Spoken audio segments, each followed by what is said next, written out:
हजुर नमस्कार, म कमल राउत र अहिले हामीहरू लगभग हैदराबाददेखि मेन सिटीदेखि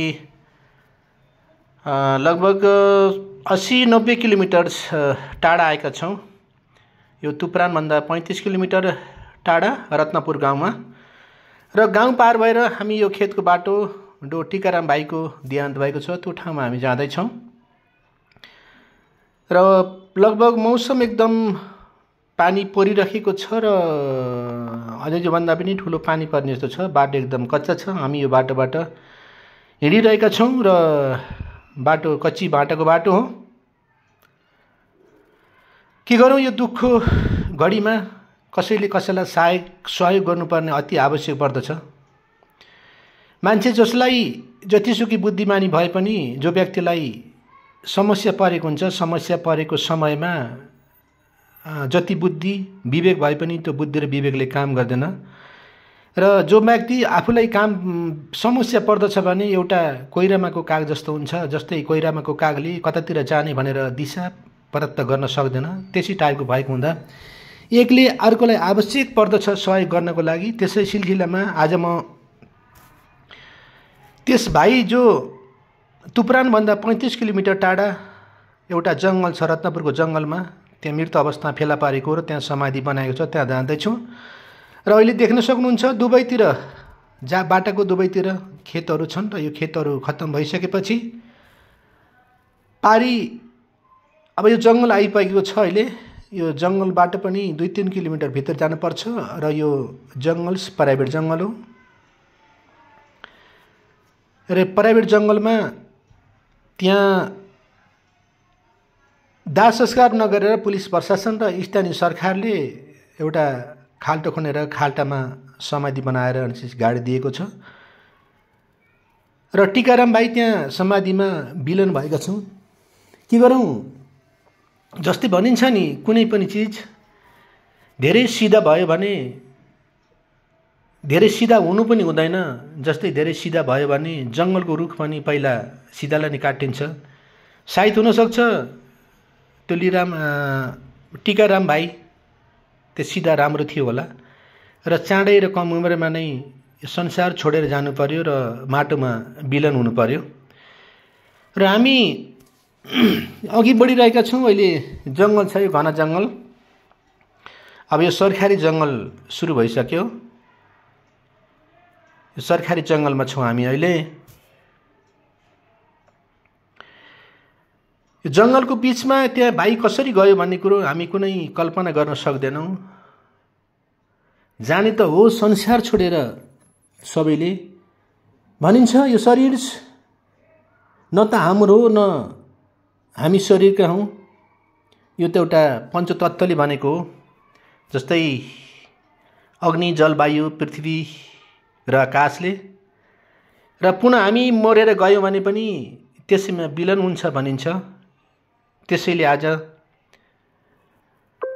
टिकाराम भाइ पुनः त्यहाँ समाधिमा विलीन हुन पुगेका छन्। दुःखको कुरा छ, यो पुरै जङ्गल छ भरिभराउ। एकदम ठुला ठुला घना जङ्गलहरू पारी देख्न सक्नुहुन्छ। ती बाँसका ठुला ठुला रुखहरू र अहिले मृतक टिकाराम परिवारको अङ्कल्स लीलाराम परिवारले समाधिमा गएर हामी साथमा गएका थियौँ र मेरो साथमा हुनुहुन्छ लीलारामज्यू पनि र उहाँले समाधिमा पनि कोरो उडाइदिएर फुलमालाहरू जति पनि दाह संस्कार गर्ने सामानहरू लिएर हामी त्यहाँ पूजा गर्दैछौँ। के गरौँ, सबैको जिन्दगी त्यस्तै हो। आज टिकाराम भाइ गयो भने भोलि हाम्रो पनि पालो आउँछ। सबै खाली हात आएका हौँ र खाली हात जाने हो। तर यो चिन्ता भने त एउटा व्यर्थ मात्रै हो। आज टिकाराम भाइको पालो आयो भने भोलि अरू कसैको। पानी परिरहेको छ। हामी धेरै कोसिस गऱ्यौँ। जस्तै टिकारामको आमाको अनुरोध के थियो भने म बिमारी थिएँ हस्पिटलमा, टिकाराम घरबाट भारततिर जाँदाखेरि कि मसँग भेट नभइकन गएको मेरो छोरा हो र अन्तिम म मेरो छोराको सास भेट्न नसके पनि मलाई जसरी भए पनि त्यो छोराको हड्डी भए पनि ल्याइदिनुहोस् भनेर उहाँले मलाई अनुरोध गर्नुभएको थियो। सकेनौँ हामी कुनै पनि चिजहरू कुनै कानुन आफ्नो हातमा लिन सक्दैनौँ, त्यहाँ धर्म संस्कृतिहरू हुन्छ। त्यसै सिलसिलामा हामीले पुलिस प्रशासनले हामीलाई सहयोग गर्दा गर्दै पनि, स्थानीय सरकारले सहयोग गर्दा गर्दै पनि, अनुमति दिँदै पनि हामीहरूले त्यहाँ निकालेर पुनः दाह संस्कार गर्न सकेनौँ र दाह संस्कार गरेर अस्तु बहिनी पठाउनुहोस् भन्ने लास्ट निर्णय गर्नुभएको थियो र त्यसैमा अहिले हामी पूजाआजा गर्दैछौँ। भने अहिले जौतिल जो यहाँ 9 दाना भनिन्छ, 9 प्रकारको अन्न हुन्छ, त्यसमा जौतिल पनि मिसिएको हुन्छ र त्यो उहाँले मृतकको अङ्कल्स लीलारामजीले माथि चढाउँदै हुनुहुन्छ। जिन्दगी यस्तै त हो, एक ठाउँको जन्म हुन्छ भने एक ठाउँको मरण कहाँ हुन्छ भने कसैलाई थाहा हुँदैन। अब हामी मृतकको समाधिमाथि फुल चढाउँदैछौँ र हाम्रो खम्बहादुरजी मेरो आत्मीय साथी हुनुहुन्छ, उहाँले मृतकको समाधिमाथि श्रद्धाञ्जली दिँदै हुनुहुन्छ भने यहाँ यतातिर त्यसै ग्राम पञ्चायतको स्टाफले पनि श्रद्धाञ्जली दिँदै हुनुहुन्छ। अनि साथै मृतकको अङ्कलले गौमूत्र गहत त्यो माथि छर्काउँदै हुनुहुन्छ। कति दुःखदायी छ। टिकाराम परिवार कति दिनसम्म खान नपाएर धौतारिँदै पुरै नाङ्गो शरीर लिएर केवल शरीरमा जाँय मात्र थियो। रात दिन कसरी बिताउनु भयो होला, कसरी जानुभयो होला, कसरी कुन बिमारले के गर्यो त्यो थाहा भएन, किन उहाँले राम्रो होस पाउनु भएन त्यो पनि मलाई थाहा भएन। र अहिले हामी त्यसै समाधिमा कपुर त्यहाँ चढाउँदै हुनुहुन्छ र त्यहाँ कपुर त्यहाँ राखेर कपुर जलाउनुहुन्छ र त्यसको साथसाथै अहिले माचिस कोरेर लीलारामजीले कपुर जलाउँदै हुनुहुन्छ। जस्तै मृत्यु भइसकेपछि शमशान घाटमा लगेर दाह संस्कार गर्ने क्रममा छातीमा, खुट्टामा र टाउकातिर त्यो कपुर राख्ने चलन छ। र अब हामीहरू सबै सम्पूर्ण सामान दाह संस्कार सामान लिएर गएका थियौँ र त्यहाँ जस्तै उहाँ अब चेद्दै हुनुहुन्छ लीलारामजीले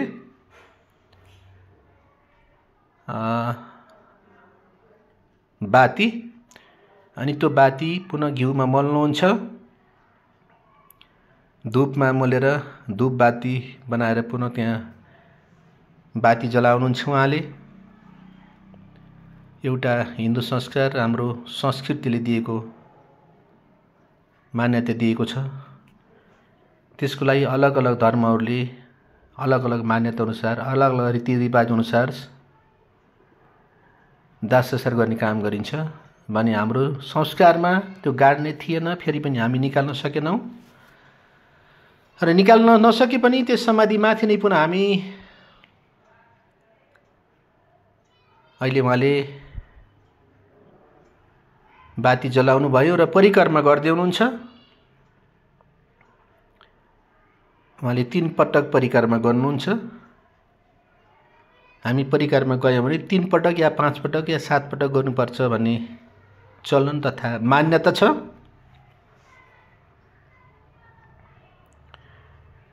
के गरौँ यस दुःखको घडीमा रोजीरोटीको समस्याले केही 2 पैसा कमाउन सक्छु कि भनेर भारतको चेन्नई जान भनेर नेपालको नवलपुरदेखि उहाँ हैदराबादसम्म आउनुभयो। तर उहाँलाई के भयो, पुनः म चेन्नईतिर जाँदैन, म पुनः फेरि हैदराबादतिर नेपालतिर फर्कन्छु भनेर त्यो आएको बसमा पुनः उहाँ फर्कने क्रममा सिकन्दराबाददेखि 50 किलोमिटर टाढा तुप्रान भन्ने आइसकेपछि त्यहाँ बस नास्ता खानको लागि, यात्रुहरूलाई नास्ता खुवाउनको लागि त्यहाँ बसको ड्राइभरले बस रोक्नुभयो। तर व्यक्ति त्यहाँ नास्ता खाना उत्रिएर त्यहाँ पुनः बसमा चढ्नु भएन र त्यहाँ धेरै खोज तलास गर्ने काम गरियो, मिल्नु भएन। र यो जो अहिले त्यहाँ पूजा गरिरहनु भएको छ लीलारामजी चेन्नई पुगिसक्नु भएको थियो, चेन्नईको लागि यात्रा उतातिर गर्नुभएको थियो र पुनः फेरि उहाँ चेन्नई पुग्न बित्तिकै फेरि फर्केर आउनुभयो र धेरै दिनसम्म खोज्नुभयो, फेला परेन। तर सेप्टेम्बर 25 तारिकको दिन हराएको टिकाराम अक्टोबर 13 तारिकको दिन एकजना यसै जङ्गलमा जो अहिले समाधि बनाएको छ त्यसको अलि परतिर, त्यहाँ पनि प्रत्यक्ष म पनि गएर हेरेँ, समाधि बनाएको छ। त्यहाँ एकजना गाई भैँसी चराउने बहिनीले, गोठालो बहिनीले मरेको लास फेला परिसकेपछि गाउँलाई तथा पुलिस प्रशासनलाई सूचना दिएर पुलिस प्रशासनले लिएर हस्पिटलमा पोस्टमार्टम गर्यो र पोस्टमार्टम रिपोर्ट अझै आएको छैन र पोस्टमार्टम रिपोर्ट गरेको 5-6 दिनपछि पनि मृतकको आफन्तसम्म सूचना पुग्न नसकेपछि त्यहाँको गाउँ र स्थानीय सरकारले जो जङ्गलमा लिएर समाधि बनाई गाडी दिएको छ। अहिले लीलारामजीले अगरबत्ती जलाउँदै हुनुहुन्छ। अगरबत्ती जलाउँदै हुनुहुन्छ अहिले लीलारामजीले।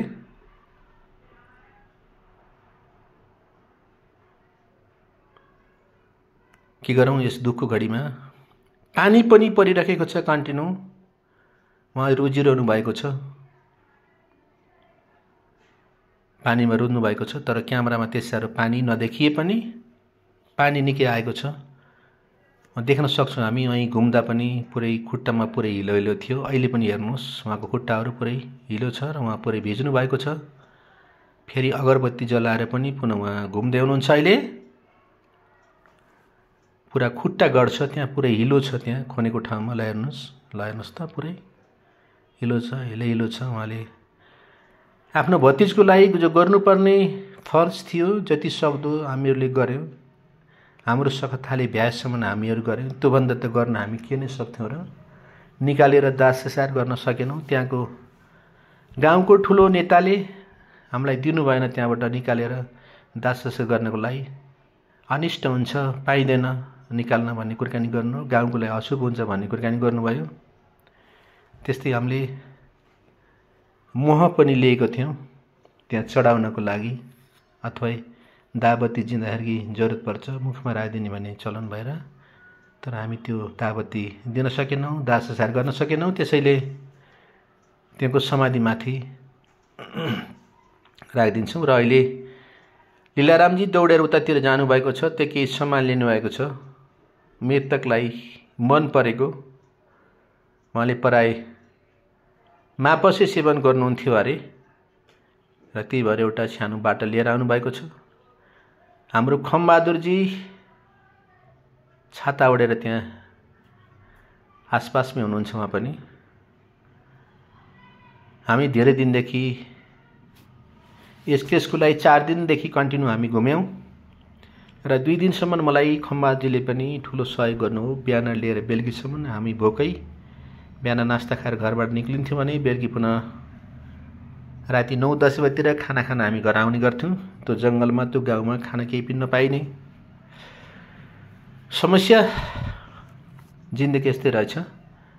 उहाँले चढाइदिँदै हुनुहुन्छ, एउटा मान्यता रहेछ उहाँहरूको, एउटा संस्कार, अलग अलग जातिको अलग अलग संस्कार, ब्राह्मणको एउटा संस्कार, क्षेत्रीको एउटा संस्कार, दलितको एउटा संस्कार, एउटा जनजातिको एउटा संस्कार। आफ्नो संस्कारलाई मान्नै पर्ने र उहाँले अलिकति त्यहाँ साइडमा खनाइदिनु भयो र पुनः मृतकको जसरी त्यहाँ गाडेको छ टाउकोमाथि त्यो राखिदिनु भयो र साथमा उहाँले केही खानेकुराहरू पनि त्यही राखिदिनु हुनुहुन्छ।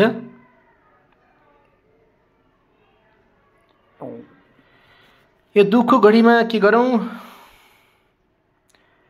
कुनै पनि चिज धेरै रोएर धेरै चिन्ता गरेर केही पाइन्थ्यो भने लाखौँ जना रोइन्थ्यो, चिन्ता गरिन्थ्यो। गएको चिज फर्केर नआउने एउटै प्राकृतिकको नियम रहेछ। आज वृद्ध आमाले आफ्नो छोराको अनुहार देख्न पाउनु भएन, श्रीमतीले आफ्नो श्रीमानको अनुहार देख्न पाउनु भएन, छोराछोरीहरूले आफ्नो बुवाको अनुहार देख्न पाउनु भएन। नवलपुरको जन्म भएको थियो भने भारतको तुप्रानदेखि 35 किलोमिटर टाढा रत्नपुरको जङ्गलमा देहान्त हुनु पर्यो टीकारामजीलाई।